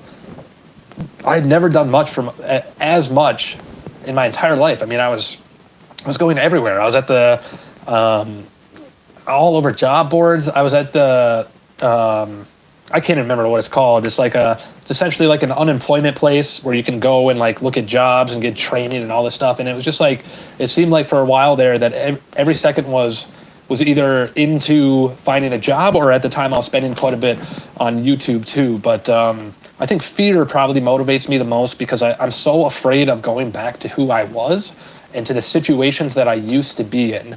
That's what really helped me in early recovery. That's something that my sponsor used to tell me too, is that he worried most about people who got out of rehab who thought they all had it figured out. Who go to rehab for 6 months and they think they're fine for the rest of their lives. Those are the people he worried about because those are the people he most saw relapse. He felt more comfortable with people who were terrified to go back to the place they once were because they'll work harder to never go back there. And that struck a chord in me, and that's probably why I'm motivated most by fear, and why I try to keep some of those, some of the worst days of my life, try to keep the curtain up on them and to think about them from time to time, about what it was like being homeless, and to talk about them on this channel, because if I just act like they'll never happen or act like they never did happen, I feel like they're more likely to happen again because I'm not taking adequate steps to make sure they don't happen again. So fear is probably what motivates me most in life in general. But it's the dogs too. I mean, with the running, like I mentioned, they're the only reason I run. I want to see them do great things. Mr. Puckett, when I first got him, I didn't know how to take care of a dog. I didn't know what I was doing. I was 22 years old and just getting drunk and smoking weed every day. I didn't know what I was doing with that dog. And I look back on it now, and I think he was happy when I rescued him, but then we fell into this lull where I don't think he was really happy at all, because he just had this stagnant life where he was really meant to run and explore, and he turned into this mountain dog. And I guess I've used that same line of thought with these two dogs, that I never want them to be bored. I never want them to have a lull like that before. So that really motivates me to not only get out and run them, but to give them new experiences, like going to these festivals we've been going to, and just trying to take them everywhere for new experiences. So yeah, I guess fear. And I never thought about that before. I'll have to meditate on that one a little bit more to see maybe if something better can motivate me, or if that can motivate me a little bit more than perhaps it has so far.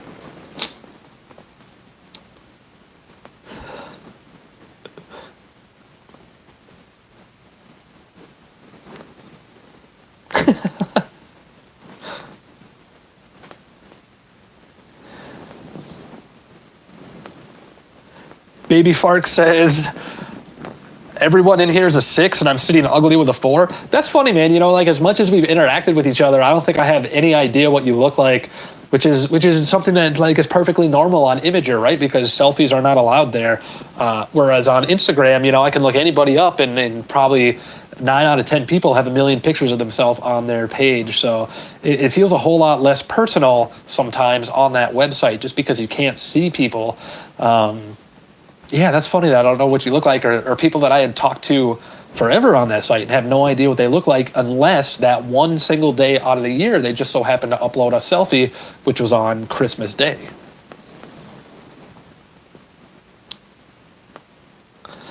Kristen, being a solid 5 to 6, that's as long as I go without confidence. Kristen, I've seen you before. You were not a 5 or a 6. You were definitely a 7 or 8. Get out of here. If I called you a 10, you wouldn't believe me, so I had to go down and say a 7 or 8. You're absolutely beautiful. I know what she looks like, so don't sell yourself short.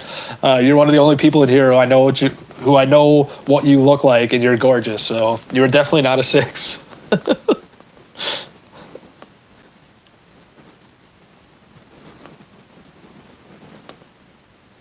Trip Upstairs said that their dogs get them out of bed in the morning, being a caregiver too. You might just stay in bed some days if it weren't for those home commitments. And that's definitely part of the fear for me too. I mean, it's not just me being homeless, but fear that the dogs would be too, or that someday I might not be able to provide for them, whether that's food, shelter, or stability of some kind, because there were so many times in Mr. Puckett's life, especially towards the end of my addiction, where I was not able to provide for him in many ways, and then sometimes in all ways. So they certainly get me out of bed. It's weird to say I get out of bed in the morning and I leave them and I do it for them, but it's, I mean, they are everything to me. So I would never want to be in that situation again where I was afraid where I wouldn't be able to provide for them. So that is a huge motivating factor to do the things that I do for money, which is just the job, I guess, but it's a huge motivating factor for sure. But that also plays into the fear. It's not so much that I want to have them the best life possible, is that I'm afraid that they won't have it. So maybe I could maybe that might be a negative thing now that I'm saying it, that the fear of not having something drives me more than the possibility of actually having it. So that sounds like something I could work on myself, and I'm like going through these thoughts and just kind of like spitting them out of my mouth as they're going through my head. So it's kind of a weird feeling. Rachel asks if I'm on Patreon.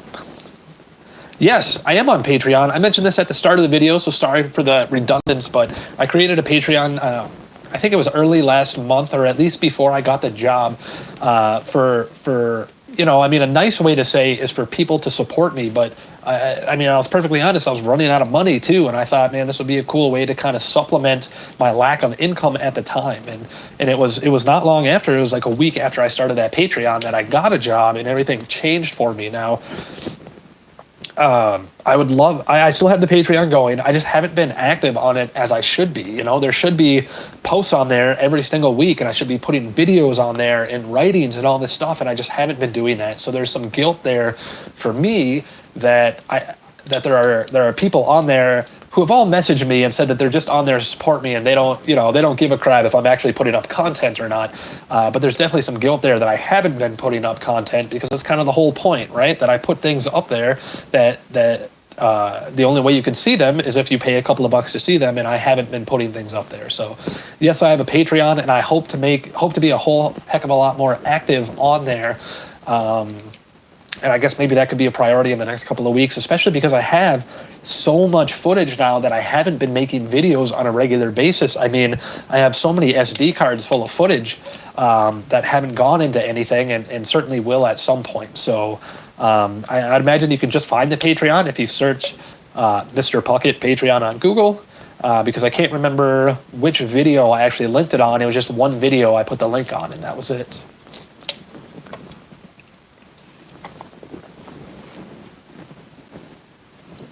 Alex asks if I have a mantra or something to say when I'm struggling to finish a run.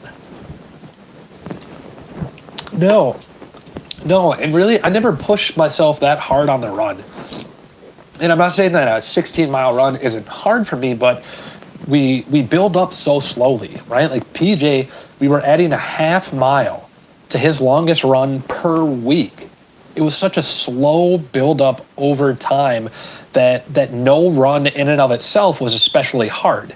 And I think that's something important to remember when people start out running, is to not go out there and like run 3 miles one day and 5 the next and 7 the next, because you're just going to get burnt out on it. And it's to slowly, ever so slowly add things to it, add mileage to it. So I can't even really say I've had that tough of a run in a long time, because everything I've done has been so slow. So I don't really have a mantra, as much as, you know, maybe if I'm not feeling so hot that day or my legs are a little heavy, I'll just blast a couple of very specific songs that always get me super fired up. And those are usually a few hip hop or, usually hip hop songs that'll do it for me.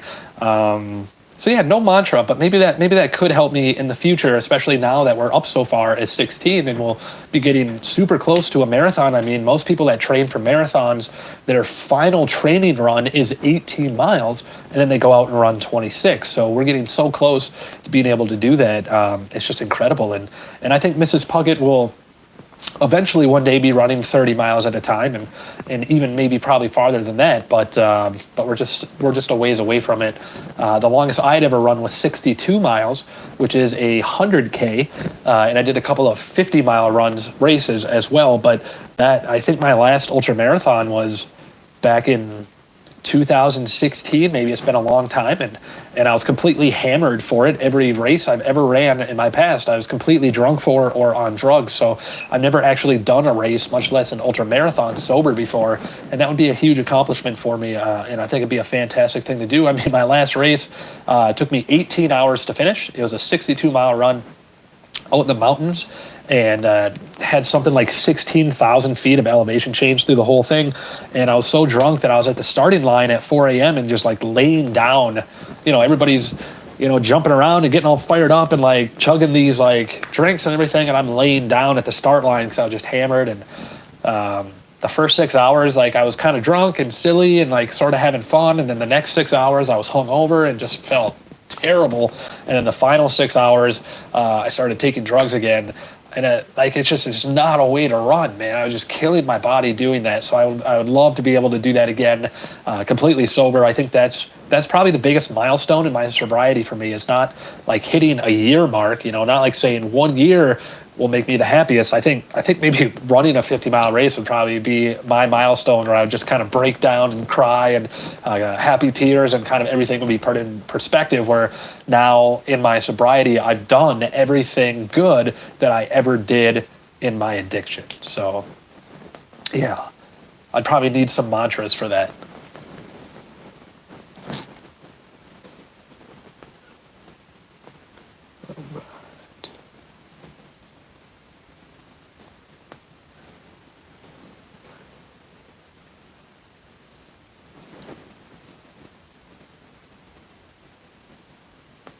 Thank you, Kristen.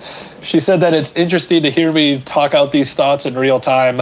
I get a little nervous or anxious when that happens to me, because I feel like people are just sitting there getting bored. Like, bro, get to the point. Like, come on, Abe. Like, just.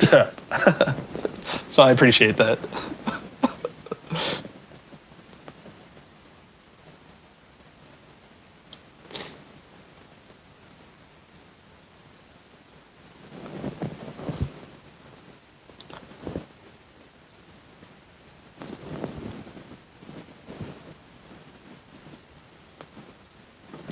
John says that it makes sense to put your Patreon in a more visible place, and it does. And I mean, really the only reason I haven't done that is just because I've struggled to put content up. And it's not because I don't know what to put up. I would love to put all kinds of videos up, especially videos, because I love making these YouTube videos, and I have enough footage to probably last 100 extra ones that you would never even see on YouTube, that they would never make. So I have all of it. It's just I just had struggled finding the time to do it. Yeah, so soon, I certainly hope, soon I will either put out a ton of content on Patreon, or I'll just 86 the whole thing and cut it out, because I feel bad that it's up without content.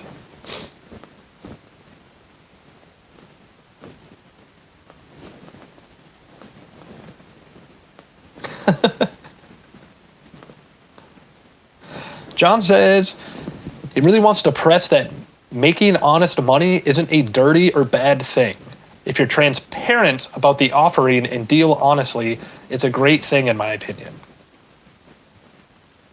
Yeah, and I agree with that. I'm not sure if you're commenting on Patreon or on me kind of working my job, even though it's doing nothing for my future. Like, all it's doing is just making me money and nothing else, and helping nobody in the entire world. But it really works in both scenarios, I think. So that's a good point.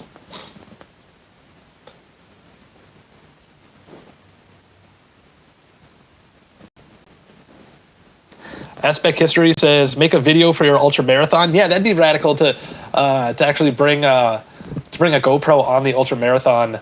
Back when I was running them, that wasn't that common. I barely have any pictures of Mr. Puckett out in the mountains, because we were, we didn't have these like crazy megapixel cameras on our phones. Let alone, like, I don't think I had GPS on my phone even, and like was tracking my mileage way back then when we were running them in like 2012 and back then. So there's so many more things I can do now with the running and with the training now that's been so much easier on me. It would be pretty cool to make a movie about that. That's my funnest thing to get footage of, is of the dogs running, and you guys probably know that, because I went like 8 videos in a row where every intro had the dogs running, until I realized that maybe it was a bit much and I could diversify those openings a little bit better. But I mean, that's the thing that brings me the most joy in life. There's nothing that brings me more joy than seeing my dogs succeed, and for me, these two succeeding is by running farther. PJ's succeeded in a million ways since he's been a puppy, because he's grown up and he's done some incredible things.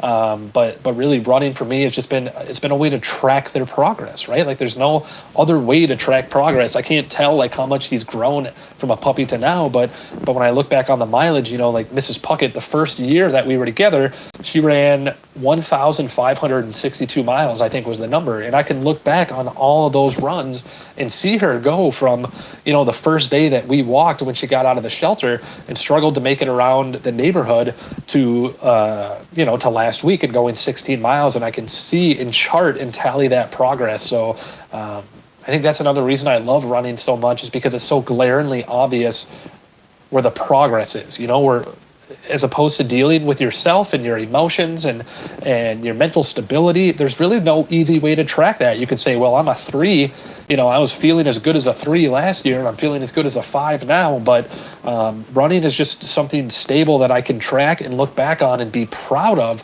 because it's something tangible in my app that I can do. So I think I like that more than I actually just like the running, is that it's just something easy to be proud of for me and easy to be proud of the dogs for.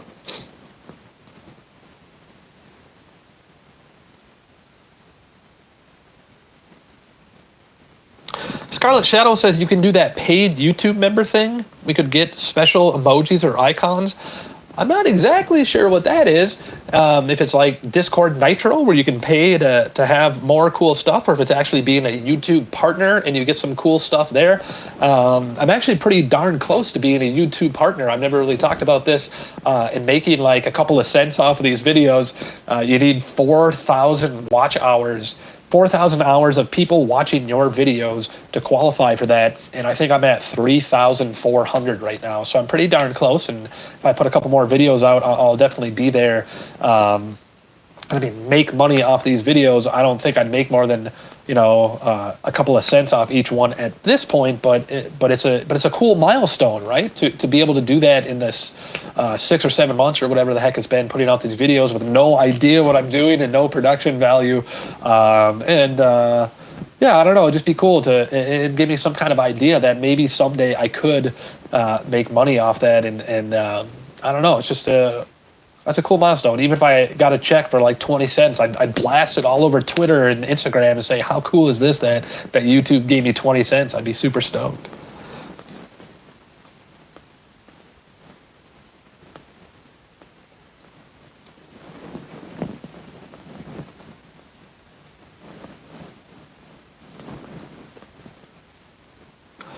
John says he thinks I underestimate how much your little content is worth, how much my content is worth to you guys. He has very fond memories and thoughts, and I am hugely entertained. Well, that's really sweet. I appreciate that very much. I appreciate that very much. I'm definitely proud of the progress I've made on the content for sure. I cringe at some of those early videos because of how many mistakes there are and how bad the audio is and whatever. And that's also, again, just like the running, is something tangible. I can look at these videos from 1 to whatever, we're almost at 30 now, I think, and see the growth. So I can actually visually see how far I've come, even if it's not, the production value of Aspect History, like I mentioned, is my favorite YouTube channel. They do amazing things, and I'm nowhere near that. But I've come so far from where I was, where I had no knowledge of anything about YouTube or even how to make a video, and I've done all of this just from my little cell phone without any kind of like software or anything like that. It's been an awesome ride. So I'm definitely proud of the videos I've made, or I should say proud of the progress I made in the videos, and hope that progress continues forever.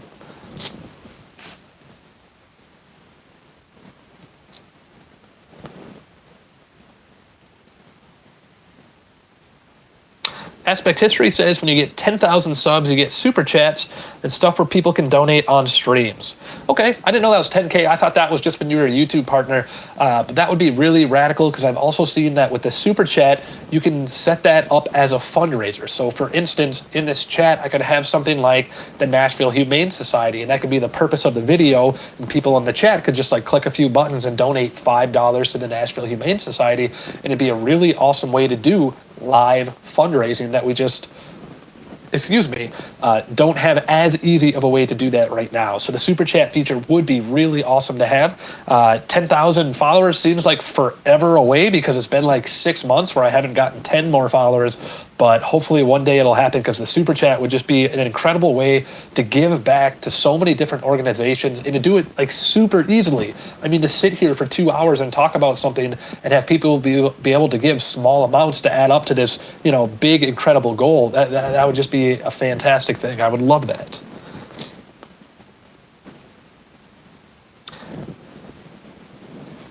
Rachel, I am definitely not starting an OnlyFans, but maybe someday.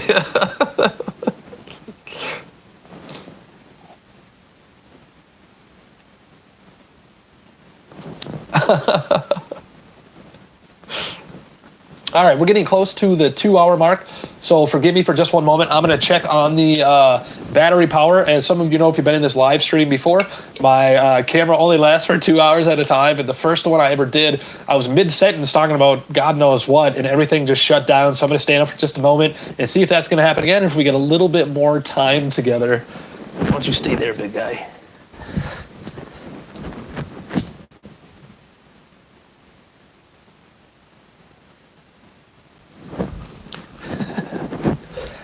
Yeah, I got just a little bit of time left, maybe 5 or 10 minutes before everything will die off. So, yeah, we don't have to wrap it up quite yet, but it's getting close. John says, also realize how lazy we are. If I have to find the Patreon and my credit card, that's one thing too many. Yeah, I know. But I've been purposely not sharing it just because I've struggled to find time to put content up. So when I actually do put content up, it'll probably be in your face so much, man, that you'll just be tired of it because it'll be on every social media and it'll be on every video and whatever.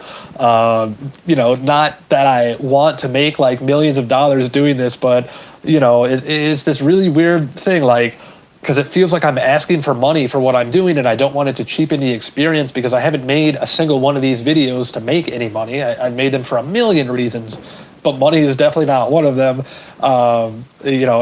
My four people who follow my Patreon, I love them to death because they're there to support me, but they're not going to put the dogs through college. I'm not making a lot of money there, nor do I ever plan to, but I mean, if people want to support me, I'm definitely not going to turn them down, especially when, as I mentioned, my rent is such a huge part of my income. So my disposable income from 2020 is like twice what it is now. So I'm not struggling by any means, but it's just living a lot more frugally than I used to, for sure. It's been a lesson in money management.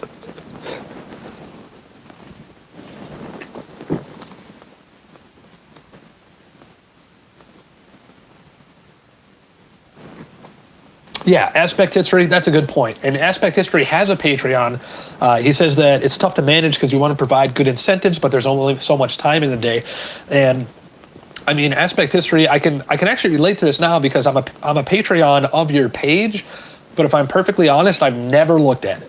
I've never looked at the page one time. So I think that kind of goes to show that there are a lot of people out there that just want to support the person who makes the page and doesn't necessarily care as much about the content. It's just about supporting the people or the person who runs the page. So I don't mean that to sound like a negative thing, that I've never looked at any of the content. I want it to sound like a positive thing because I just want to support you. You're doing awesome things, and I just want to support that financially. So there's a delicate balance there for sure.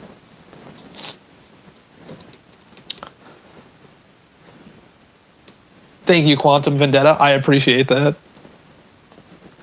All right, so if the camera is going to die, I should probably answer one or two more. I'm going to go real quick with these questions. How's this? More from social media where people ask me throughout the week. They could ask me anything. When you're from Facebook, that was, what was your first job and what was your longest job? I think I had talked about one before. My first job was the speech giving. I don't have time to retell this story, but I mentioned on stream that I got kicked out of school for giving a political speech. It blew up. The ACLU got involved. They sued the school. It was kind of my 15 minutes in fame because it was on Fox News and CNN. It was in the Washington Post. It was on radio interviews all over the country. And I was only 17 years old at the time. But through all of that 15 minutes of fame, I was commissioned by multiple organizations to continue giving speeches all over the country. So it wasn't necessarily like a 9-to-5 job, but it was my first, what I will call a job, because it made me money, and it actually made me a good deal of money for a 17-year-old to give these speeches in different parts of the country. So I guess I would consider that my first job. And a radical one too. I mean, it taught me public speaking. I learned a lot about politics at the time and a lot about disappointment when the things I was giving speeches on and was so passionate about didn't do a darn thing to change the political landscape. But that was my first job, I would say. And the second part of the question asked, what was my longest job? Which is a good question because I've moved around so much. And then, of course, my addiction, I've lost more jobs than most people will ever even search for. But my longest job, I guess, was as a leasing consultant for luxury apartment homes out in Seattle. So people that could pay $5,000 a month for a penthouse on the 37th floor next to the Space Needle in Seattle, I was the guy who rented those out. So if you can afford, $5,000-$6,000 a month for an apartment, and you want to go and tour, that amazing penthouse apartment, I would be the person who would show it to you. You would call me, we would get it all set up, and I'd put on a suit and try to convince you to rent that unit. So that's kind of how I got into sales, even though I'm not necessarily selling or leasing, but it's how I got into marketing too at that point. And it made a lot of money, and it also provided me with a lot of really cool places I could live because I got discounts on all these amazing places in Seattle. But yeah, that eventually ended because the addiction too, after 30 years, was probably my longest job, which is really not that long.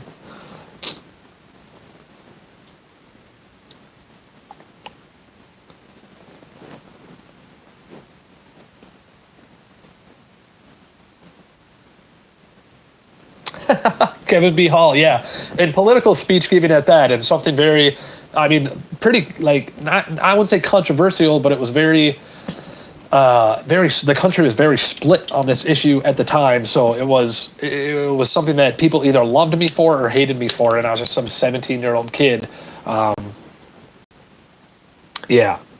And you can find all those articles on the speeches I gave too, if anybody wants to see them. Even the speech itself is online. You can find it. Maybe that'll be a video in and of itself where I can show you exactly what the speech was, or even give it for you.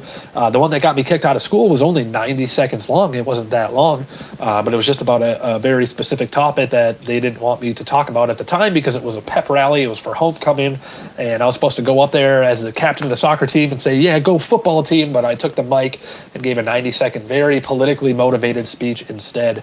And they got me for what, disorderly conduct, and said I was holding the crowd audibly hostage with my platform. So it was a complete mess is what it was. And I have one last question here that I feel like I should answer. That was somebody on Instagram asked who was my first love. I don't know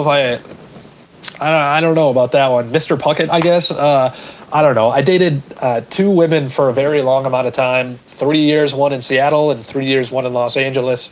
But both were during my addiction, and both, I took advantage of them both. And I've talked about this before on this channel that I wasn't a very good boyfriend. But I guess the first would have been Allison, who we actually went to the same high school together and then didn't see each other for a number of years. But I met her then later when I was living in San Diego on the beach. She was down there visiting, and she lived in Seattle, worked for Microsoft out there. And we just hit it off right away and fell for each other. And I don't know if that was love or not, but it's probably the closest I've ever been to love. And I soon moved up to Seattle to be with her, and we stayed together for 3 years up there. So I guess that was my first love. I don't know. And it just kind of fizzled out, really. Like, no big crazy fight or anything. We just kind of went from, being in love and spending every second together to just kind of like doing our own thing. And then towards the end, we weren't even sleeping in the same bed. And it just really just fizzled out. And there's no hard feelings there. But I haven't seen her in probably 10 years now. So that's about it.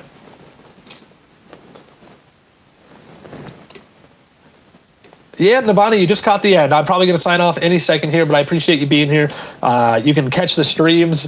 Afterward, they show up on my channel just like any other video, but the chat doesn't actually reload itself until about 12 hours later. So if you start this video in the next watching it without the chat, and I've been told that that's not quite as interesting because you can't see what people are saying, you can't see what questions I'm answering.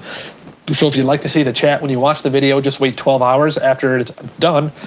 Excuse me, and then the video will actually be uploaded, and you can see what everybody else is saying at the time. So I should probably call it a day so we don't lose this feed again like we did on the first one.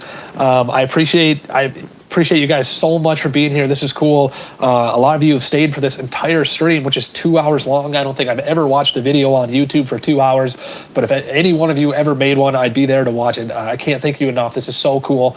And I remember the first live stream I did, I was so nervous and the whole day just like thinking about everything that went wrong. But this was probably the most excited I've been for anything I've ever done on YouTube. And I didn't even have that much to say. I wanted to tell you about my job. I wanted to tell you about the special person in my life.